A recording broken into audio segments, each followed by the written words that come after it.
Selvom Rahinatu Idrisu er 14 år, er hun lige startet i den ghanesiske skole.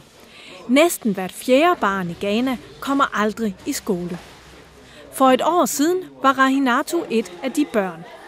Dengang hjalp hun sine forældre derhjemme, og hendes fremtid var at få et liv ligesom dem, uden uddannelse og job. Da jeg boede i den sydlige del af Ghana, gik jeg ikke i skole, men da jeg kom tilbage hertil, spurgte min far mig, om ikke jeg kunne begynde i School for Life. Vi tog hen til skolen, og læreren gav mig en bog at læse i. School for Life er for børn mellem 8 og 14 år, som ikke tidligere har gået i skole. Her lærer de på bare 9 måneder at læse og skrive, og starter så i en almindelig ghanesisk skole. School for Life adskiller sig også fra den traditionelle skole ved at undervise på børnenes modersmål, og ved at være tæt forbundet til børnenes og forældrenes hverdag.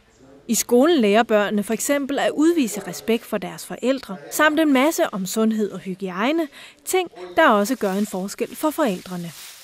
I dag bakker Rahinatus forældre op om hendes uddannelse, og hendes fremtid byder måske på et rigtigt job. Jeg tænker på, hvad for noget arbejde min datter kan få.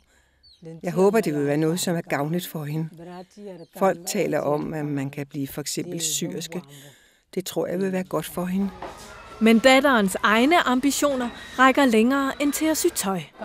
Jeg vil gerne være bankbestyrer. Så hun går i skole hver dag for at skabe sig en ny fremtid.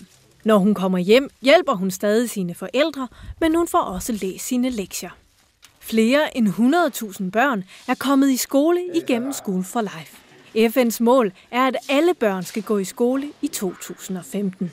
School for Life er et skridt på vejen til at nå det mål.